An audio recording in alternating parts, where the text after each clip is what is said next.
We're not expecting the worst and the height of this storm system until later on this evening. The real main window of concern is going to be from about 4 p.m. to about 11 o'clock tonight. That's when we're going to have some of the heaviest rainfall rates that we're going to observe through this entire storm system, accompanied by some of the strongest wind gusts too. We do have the high wind warning issued for all of Rhode Island, all of southeast Massachusetts by the National Weather Service.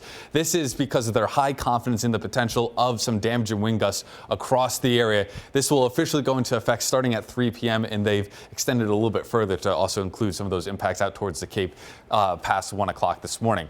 We also were issued a flood watch widespread across the region. That's in place through tonight, and that's because of the potential for these rounds of heavy rain to enhance our risk for flooding. We can see some steady pockets coming down right now in and around parts of 195. We just had this little downpour pass over Route 4 and also parts of 95 in Warwick and Cranston. This will be crossing over the bay and impacting 195 once again, but we can see here this pipeline of moisture just funneling into the region, and we're also starting to see some pretty high returns with regards to some of the velocities in the clouds about 2,500 feet off the ground, where this blue shaded area, this lighter blue, that's basically wind sustained at 2,500 feet of about 70 to 80 miles an hour. So it takes those downpours that are moving through to mix down some of those gusts, but they're only mixing down at like 50%. So basically gusts up to about 40 miles an hour right now, but we still have this entire storm system stretching down to the Gulf of Mexico that is going to be moving through.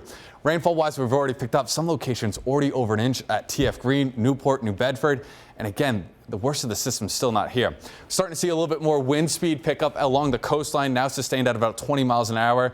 And we're going to continue to ramp that up as we go forward. Those gusts also making their way up into the region. But going forward over the next couple hours, we're going to have this cold front moving in. That's going to again bring the worst of the storm system. So I'll have some more of our final rainfall accumulation, some of the wind gust speeds that we're going to see later on this evening with some tweaks. I'll have that coming up in just a bit. Barb?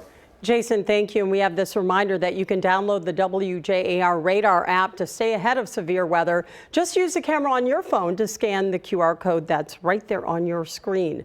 Track live radar, get conditions in your area, and sign up for notifications on your smartphone. It will give you options to download the app for iOS or Android devices.